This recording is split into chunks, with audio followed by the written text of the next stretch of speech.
want. You're lying. I've been wandering all day. I tried to be fine, but I can't be. The noise in my mind wouldn't leave me. I tried to get by, but I'm burning. Let me hide. My mind, it runs. All these thoughts are troubling. Fighting to give up my pain. Fighting to be on my lane. My mind, running to the other side. When it's time to leave my life, then it tries to take me out. Tell you what I need, right? Yeah, I really need time. I need to free my mind. I really need my mind. I need to free my mind now. I really need time now. I need to free my mind. I really need my now. Yeah. All right, looks like we are slowing down on people trying to get in. Thank y'all for coming. Welcome, welcome, welcome. I'm gonna pass everything over to T Luna to get us started. All right. Good afternoon, everyone. Good morning for some, good evening for myself. My name is T Luna Hotep, and so we are going to spend today together in our deep dive. We're going to go deeply into what and who Equity Before Birth is, the work that we have been doing. And so we're going to spend about 45 minutes or so of your time today, and we hope that it will be invaluable information. And so we're going to go briefly over what we have done, how we gotten started, the vision for the future, and everything that we've been doing to save Black birthers and their babies in the Triangle area. So again, my name is T Luna Imhotep. I'm the Chiefess of Staff here at EBB, as we lovingly call Equity Before Birth. And I will allow a brief moment for my team to introduce themselves as well. So first, Joy. Hey everyone, my name is Joy Spencer and I am Executive Director of Equity Before Birth. I am going to pass to Emmy.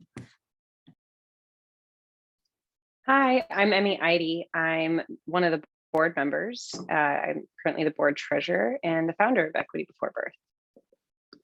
And pass to Amani. Hello, everyone. I'm Imani Williams, and I am the social media coordinator for Equity Before Birth. And I'm going to pass it to Star.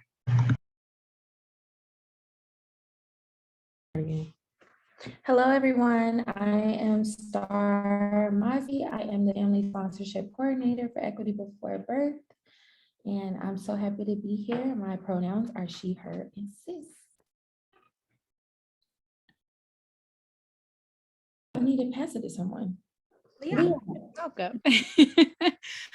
I'm Liat Fleming Roscoe, and I'm the Donor and Volunteer Engagement Coordinator at EBB. Thank you to my amazing team. It is such a pleasure to be a part of this amazing organization. So we can go ahead and get started.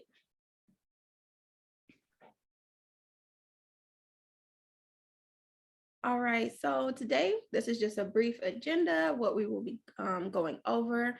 And so we are going to talk about who we are, what we do, where we are going, and how you can support our efforts. So welcome.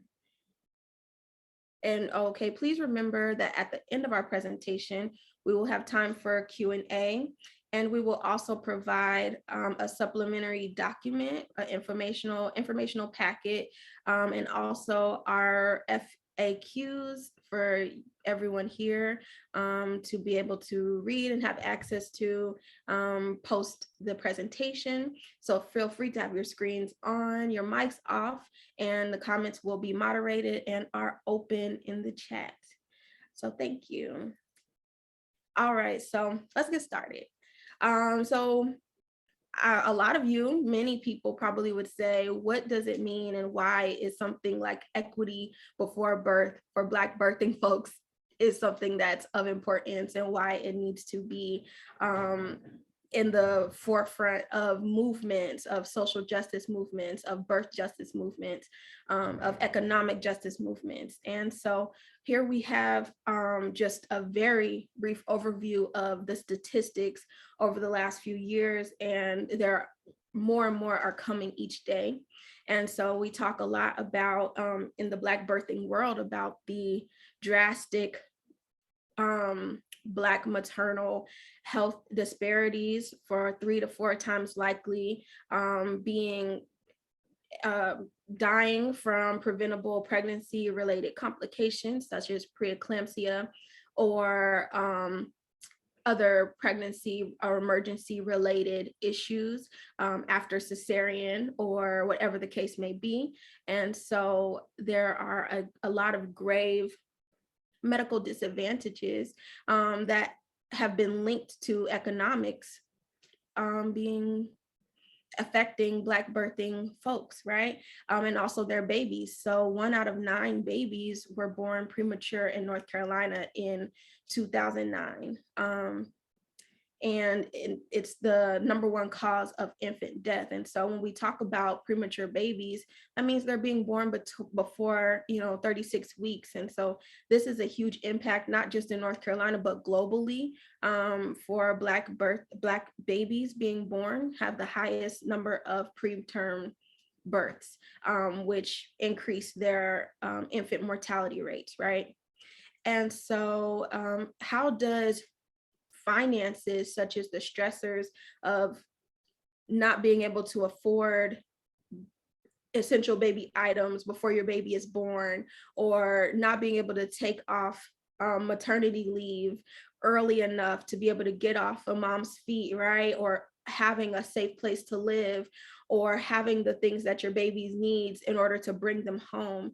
A lot of those financial barriers increase for Black birthers, and particularly because of their inability to be able to take time off of work, right? Their inability to be able to have jobs that provide maternity and paternal leave and care for them, so that they can alleviate some of those stressors and just focus on caring for their newborn child, and having the things that they're essential things that they need in order to just survive. So that is, and then we have our last statistic here, but there are so many more to name. And so we're going to go ahead and move to our next slide. And Star? So just a little bit about our mission and our vision. We are here, we do the work to save the lives of Black birthing people and their infants and improve health outcomes by increasing access to critical services and support. And then we envision a world where all people have the same chance for a healthy and happy transition to parenthood, while all babies have the opportunity to thrive.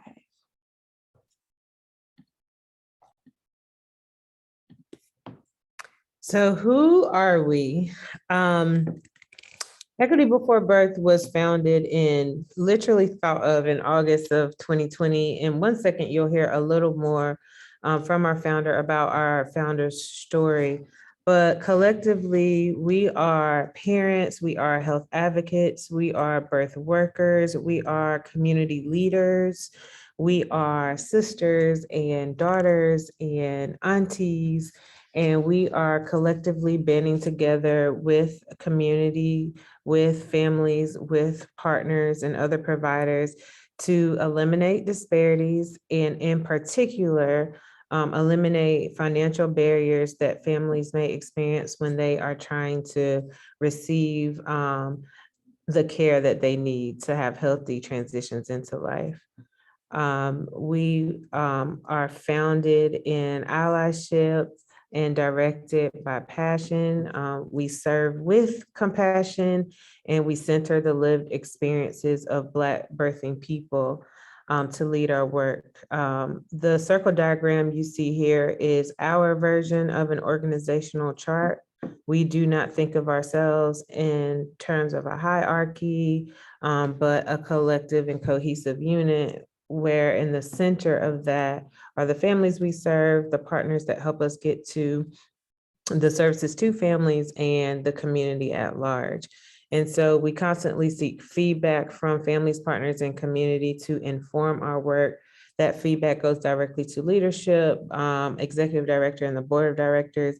And our leadership then helps to inform our communications, our administration, and our family services based off of the information and feedback that we gather from families, partners, and community.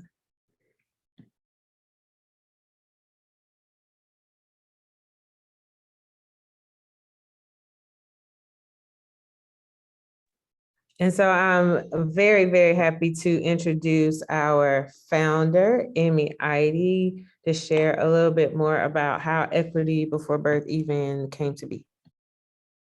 Hi, yeah, I'm Emmy Idy. My husband James and I, just kind of a little bit of a backstory. That's a picture of our youngest son there wearing an EBB shirt, and James holding him. And let's see here. So we have two children. They're 2 and 4. Under both pregnancies and or postpartum, we were able to take 4 months of paid maternity leave. Because of that, we were able to spend time with our children. We were able to bond. We were able to breastfeed. We were able to really pay attention to our bodies and the baby's bodies, and just really enter parenthood in a way that was supportive of a family and supportive of the human beings that are coming to existence and into this world. So after that experience, I was just kind of taking a look at what are the mortality rates in the United States compared to other countries. And a statistic kind of was floating around about how we have some of the worst mortality rates as any other developed country, which is shocking since we spend more than any other country on healthcare. And so with that, I sat there and kind of just thought, what's not being done yet? What are we not doing? Only 8 states provide paid maternity leave of any sort. And so my thought with this whole thing was, what if the first few months of parenthood and life could be spent not worrying if you're going to be able to keep the roof over your head, not worrying if you can make it to doctor's appointments, not worrying if your livelihood is going to be at risk because you're focused on the new human that is now in your family.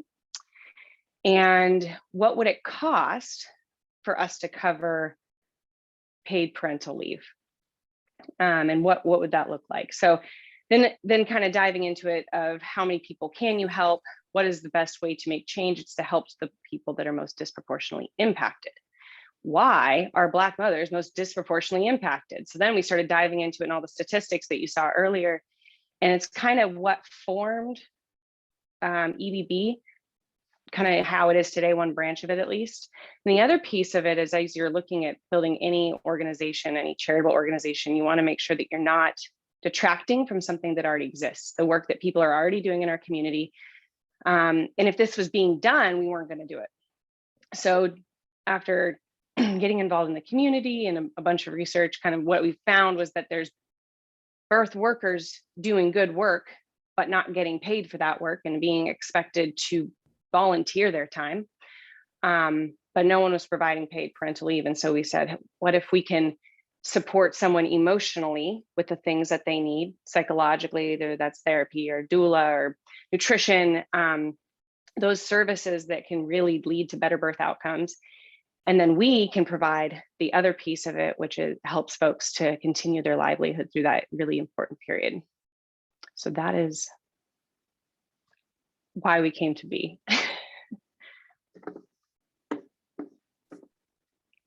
And we just want to, can you go back to the last slide? Where Emmy's slide was. And we just want to point out that these are some of our families and their babies that we have helped over the last year and a half, year and a quarter. Thank you, Emmy.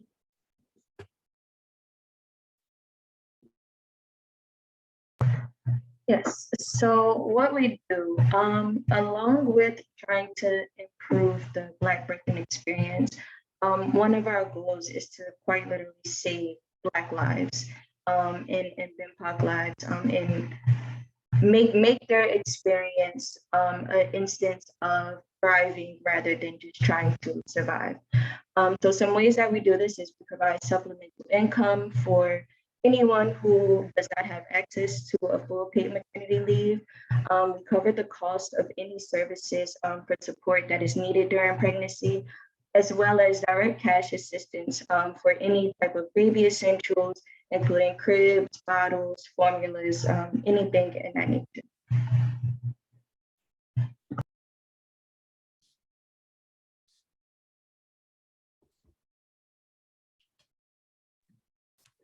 And the way that we are able to help increase the access to services and support is through our direct service partners.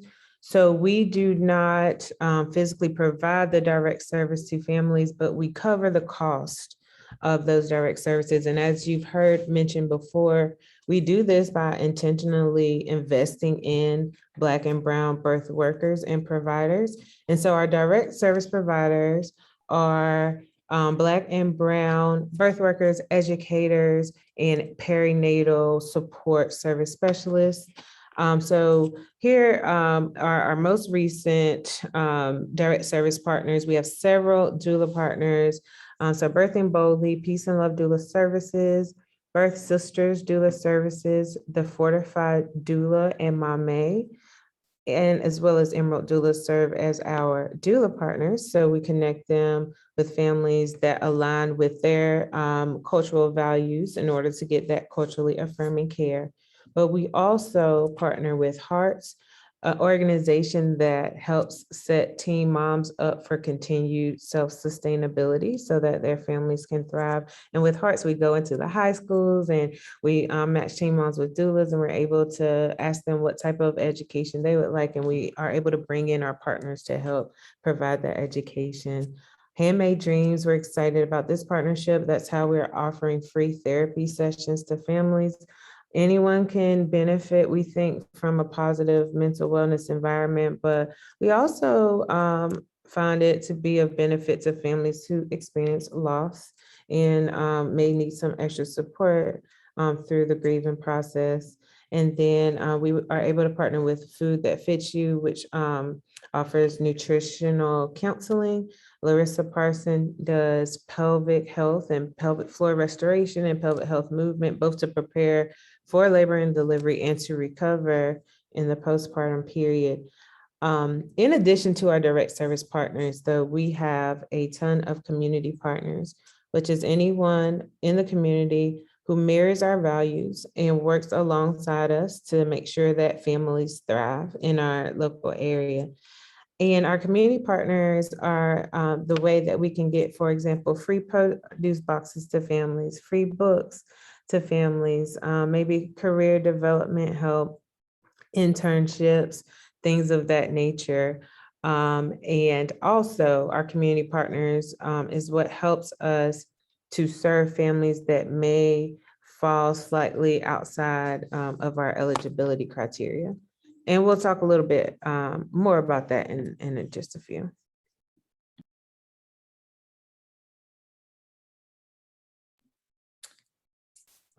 So we are fusing birth and economic justice for better Black birthing outcomes.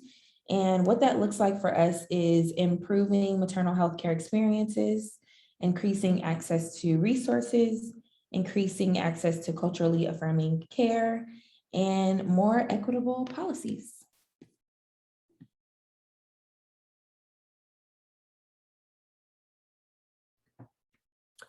And so one of the main ways that we serve families is through sponsorship. Sponsorship is what we call the financial assistance that we give.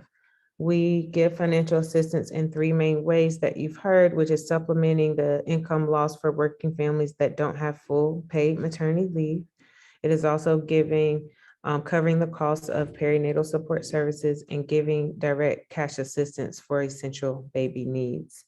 Over the course of 2021, which was our first full year of operation, we were able to comprehensively serve 83 families. I am dropping in the chat now a copy of our information packet, which you will also get at the end of our presentation. So no need to like do a deep dive into it now.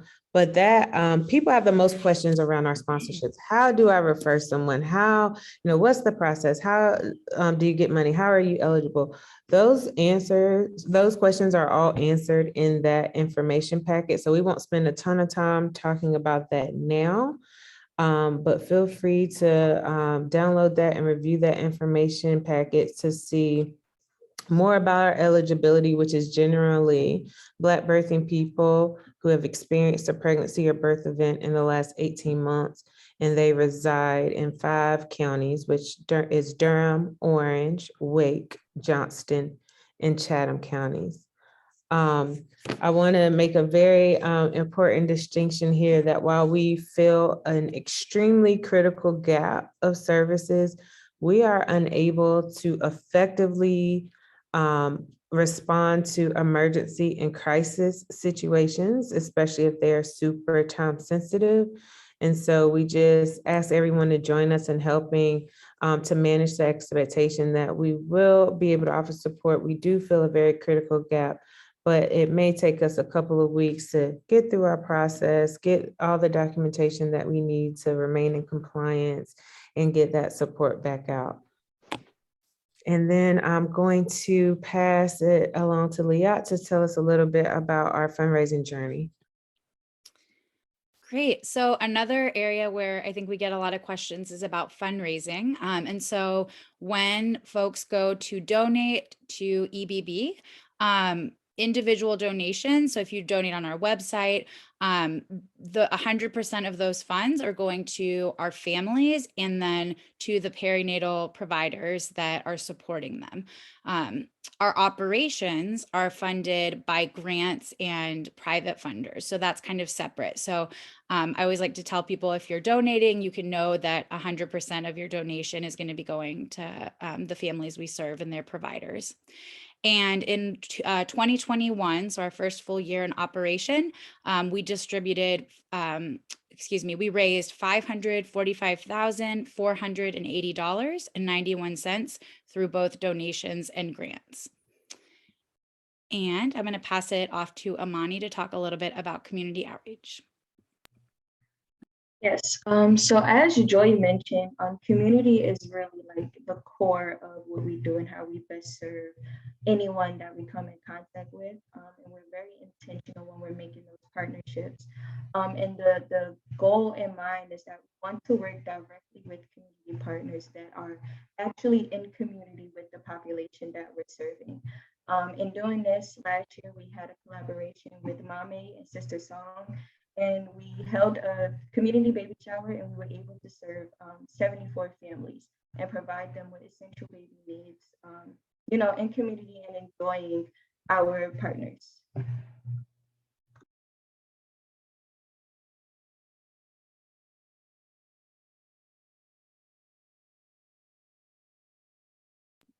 All right, so I'm going to just go over a snapshot of our annual report. If you're interested in reading the whole report, you can find that and download it on our website. But we just wanted to highlight a few of our most impactful numbers from 2021. So $105,033 in total went to families for family sponsorships. And I'd like to note that where we are currently this year, the trajectory is that we'll be able to distribute twice that amount by the end of the year. So we're really, really excited to be making that impact and having those funds go to families. $23,000 went to families for essential baby items like car seats, cribs, diapers. $2,000 went towards transportation costs so that birthing folks could get to and from their appointments, including visiting the NICU, visiting their baby if their baby was premature, or in the NICU for any other reason. $34,483 went to those local BIPOC service providers for their work. and $45,550 went to sponsor paid maternity and paternal leave for working families who did not have access to it.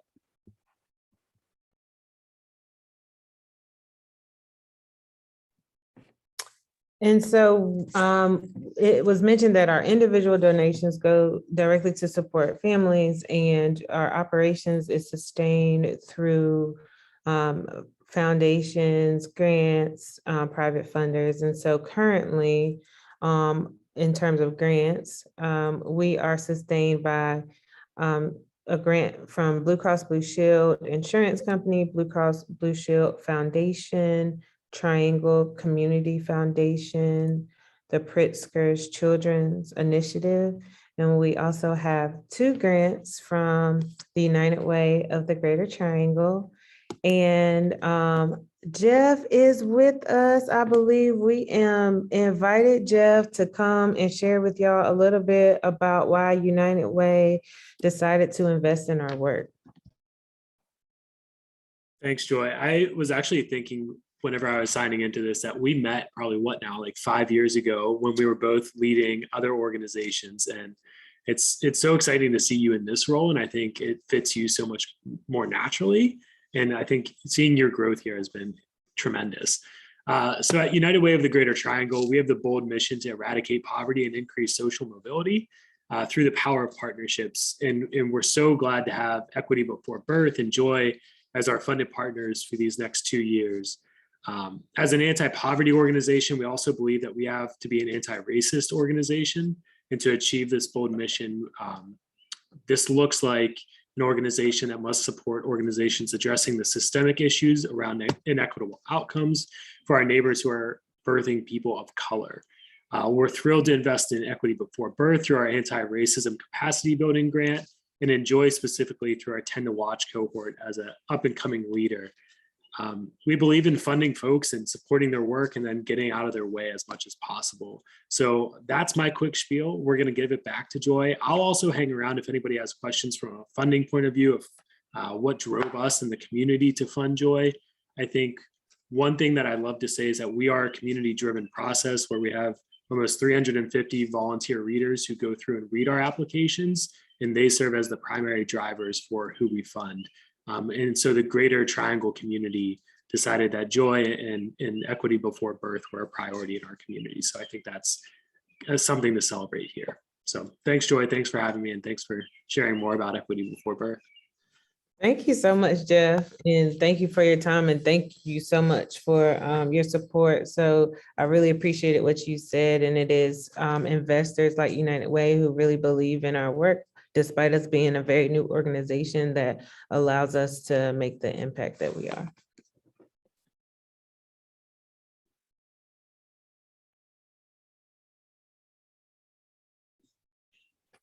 So where we are going, as mentioned, we fuse birth and economic justice to support Black birthing families and to have better outcomes. So we are going boldly where few, if any, have gone before, combating many systemic obstacles which have for generations kept Black birthing families bound in the most disparaging conditions.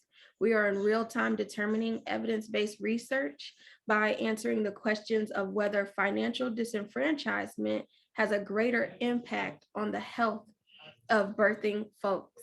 By bridging the gaps of equity and holistic birth and postpartum care for Black families in our community, we are impacting generations of Black families to come.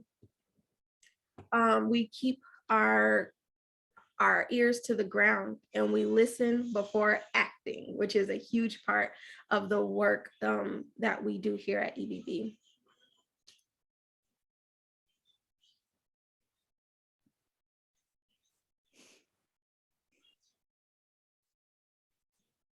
Where we are going, we plan to supplement our work with relationship building and education through the following forms of advocacy, education, and measuring and evaluating our impact. We are implementing advocacy and action, keeping our ears to the ground and responding to the needs of our community from paid reliable childcare to developing financial literacy programs. We know that it's not enough to simply fund families in their times of need, but to center their experiences of systematic marginalization and creating spaces where education is not a privilege, but a civil right.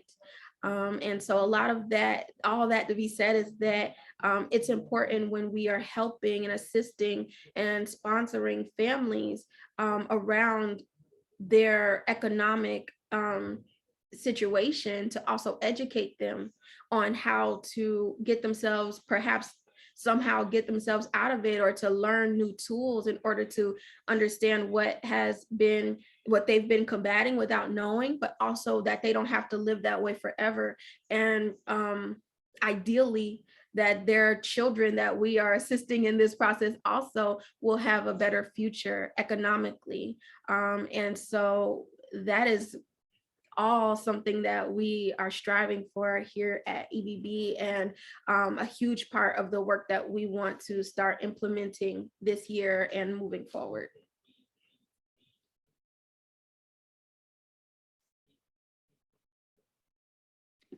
All right. So hopefully if you feel like you learned something or you're feeling excited about getting connected to our work, we would love that very much. And there's a couple different ways that you can support Equity Before Birth. The first one is donating, funding to support the capacity building. As we've talked about, there is a really huge demand for our services, which is wonderful and necessary, and we want to be able to keep up with that. You can spread the word, so referring our services, connecting with us on social media, and that's another way to make sure that you stay up to date on announcements or different events or things that we have going on. And then the final way of getting involved is volunteering. And so we have opportunities for one-time volunteering, or if you want to help more long-term, and you can, if you're interested in volunteering, you can email me at liat@equitybeforebirth.com, and we will have everyone's contact information with the FAQ. So I'm going to pass it back to T. Luna to wrap us up. Thank you, Liat. So thank you so much, everyone, for joining us today, spending this time with us, learning more about us and what inspires us to keep doing the work that we do every single day. Also, we want to remind everyone that we have an event that is in person coming up in April to commemorate and celebrate Black Maternal Health Awareness Week. And so that is an opportunity to come and celebrate with us in community, also for fundraising, and have some fun with us as an organization. And so we'll all be there. And so it's going to be exciting. So please join us for that event in April 15th. Right. Okay. All right. And so so now the floor is open. I will leave everything to Joy in a few, but the floor is open for any Q&As, and also feel free to look in the chat and get your information packet, and you can look through all the information there. If you have any questions afterwards, feel free to contact us at Equity Before Birth, and we will get back to you and guide you to the right direction as much as possible. Any information about sponsorship is in your packet. Any information around who to contact for what reason is also in your package. And so please just feel free to ask any questions that you might have. The floor is open.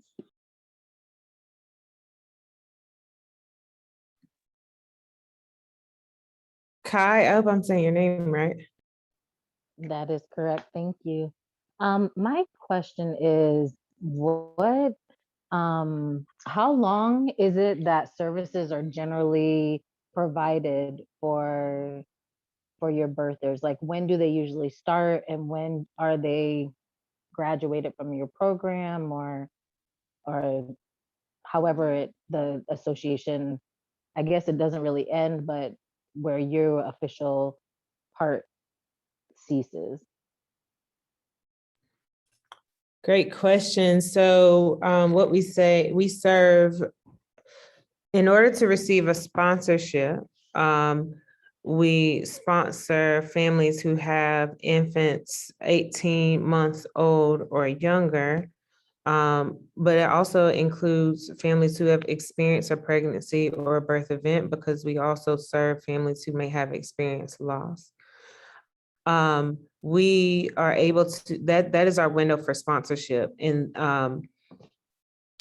through our partnership organizations, we are shaping up our work to be able to, we don't want to, kick families out after your baby turns 18 months. So what we do is we call every family we serve a part of our EBB family. Once you're a part of our EBB family, you stay on our listserv, you get updates to resources that are coming out, events, fundraisers. So you always kind of stay on our list and get those resources, even though you may fall outside of our eligibility for that direct cash assistance. You will always be able to be referred to our community partners.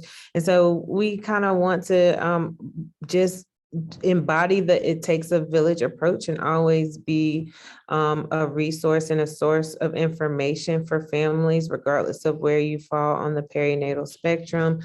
We are narrowing down our eligibility for sponsorships to kind of like manage the demand and be able to concretely measure our impact and measure, how the work really does, eventually be able to measure how it really does improve birth outcomes. And so to answer your question, to get direct financial assistance, you have to have an infant 18 months or less, but we always try to connect folks to resources in the community, regardless of, who they are. We may not be able to serve directly, but there is most likely a community partner that we can connect folks with to still get at least some of that need met. Gotcha. So it starts but the application process starts during pregnancy, is what I'm understanding. And it's during that time of being pregnant is when most people are applying. Is that Correct. right? Yeah, some people apply to us during pregnancy. Some people come to us after they've had an infant looking for that postpartum level of support. But let's say, for example, you do apply during pregnancy and we help with the doula side, and maybe we help with supplemental income. And let's say you had a great baby shower and everything's cool, but 3 months later, your baby grew out of every single solitary item that you received at the baby shower. You can come back to us and request help with essential baby items to get that new diaper size or that new season of clothes. And so it's not like, oh, we help you one time and that's it. We comprehensively help families. If one family wants diapers and a doula and supplemental income and nutrition support and lactation support, if that's what creates an ideal pregnancy experience, if that's what your ideal care team looks like, and we have the budget, we will cover those services for you. Thank you.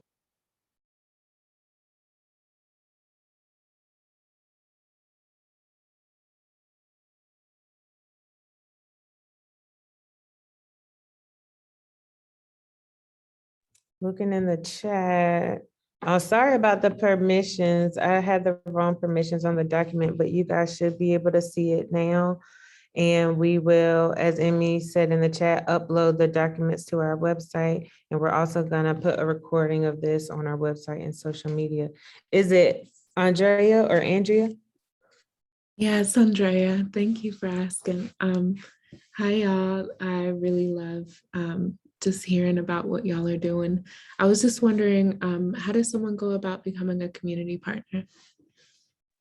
Yay. So community partners, reach out, send me an email. Our community partners, we don't have like an official MOU process. It is most easily achieved through conversation. You learn more about what we do. We learn more about what you do so that we know how to inform our families about the services that you lend in the community. And then we're able to take your logo and your website and put it on our website. What that does is when we talk to families, we often encourage them, look through our website. If you see one of our partners that has a service that you could benefit from, let us know and we can connect you to that partner.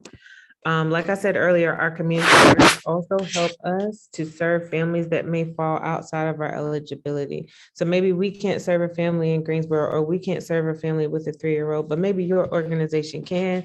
And so we will, have had a conversation with you to see the best way to get that family over to you guys. Conversely, direct service partners are specifically perinatal support and education providers that are Black and Brown led agencies or businesses. And we are going to partner you directly with our families to provide that perinatal support service. And we come and together and collaborate on an MOU agreement that outlines our partnership, and we both sign and we pay our direct service partners through direct deposit. So the difference is, one provides direct services to our families and their Black and Brown owned, that's direct service partners. The second tier partnership with community partners, anybody that could be a university, an agency, an institution that shares our core values and wants to see families thrive and is willing to lend their organization as a resource to the families we serve. That specific question, those answers specifically will be in the frequently asked questions document that was dropped in the chat earlier. Thank you.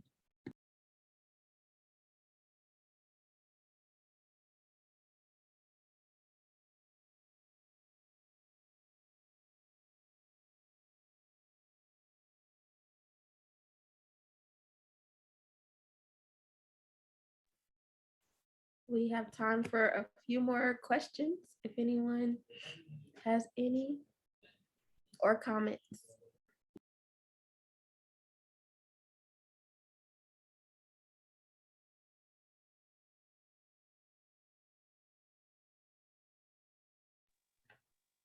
I will talk all day. This is Mama Kai.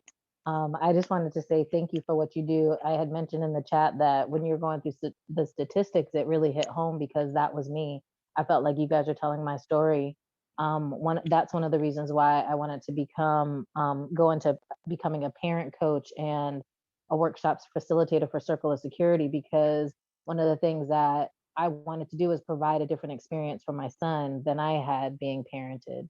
And so I really appreciate just everything that you're doing to provide support services around moms. I was very blessed that I was able to carry him for as long as I did. He came just around 36 weeks, but still, and yet it was, not carrying him full term, but he came, right on time. He was a little peanut, and but he's my superhero, and I've learned so much just from being his mom. And so I am just excited that this organization exists, and I look forward to seeing what more you guys will be able to do, and as you grow and serve more people in the community who are really in need of your services.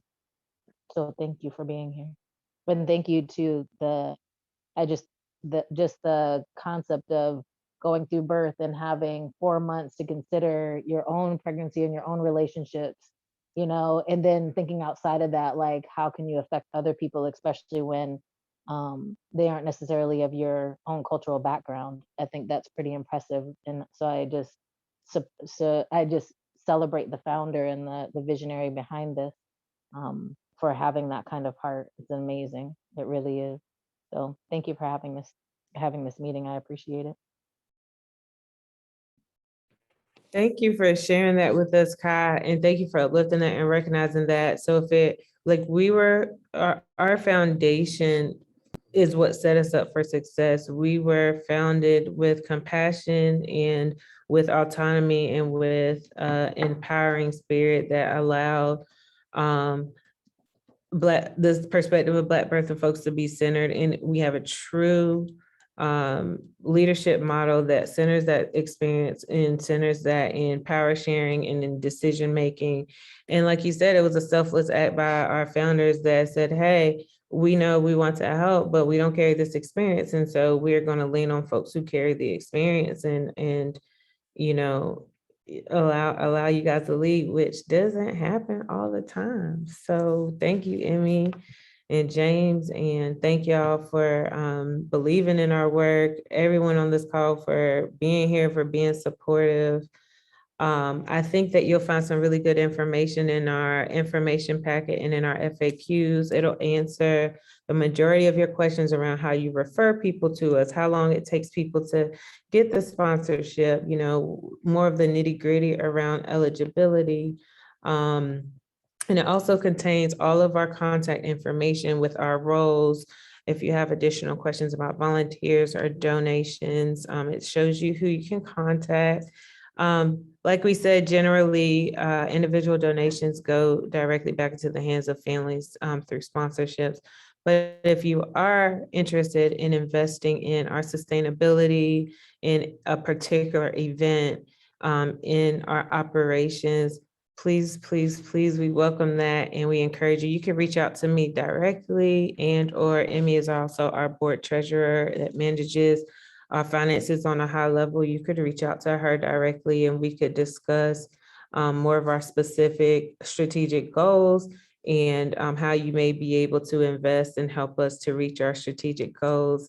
So in addition, you know, to getting involved in advocacy and education, we are really focused on evaluation and measuring our impact. We know what we do works, and so we are going to make sure we show the world that what we do works.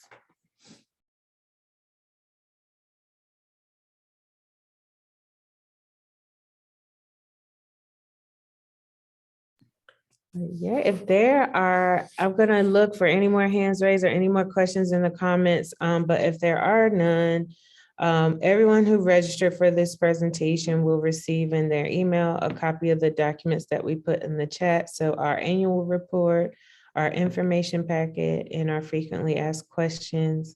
Make sure you follow us on social media. We'll be posting a recording of this. Please share, share, share, share, share. Hey, shout out to Emmy's mom, Danny Smart. Hold on, I saw that name. Hey, you're here. Hey, y'all look just alike. Thank you.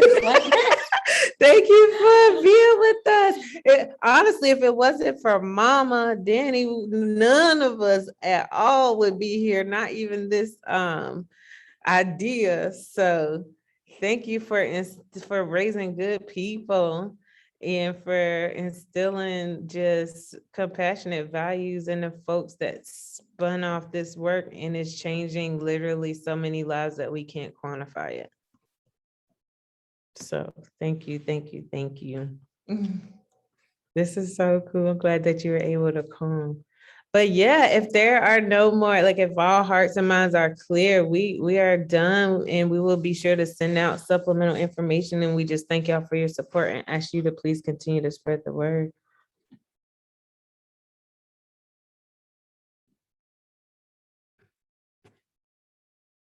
Thank you. I hope everyone has a great rest of their day. Thank you so much for coming. Thank you all. That you cannot fix. This is the peace that you cannot buy. Finding a way where you cannot see. Man with this system you cannot break. I need to find belief. Far behind my mind.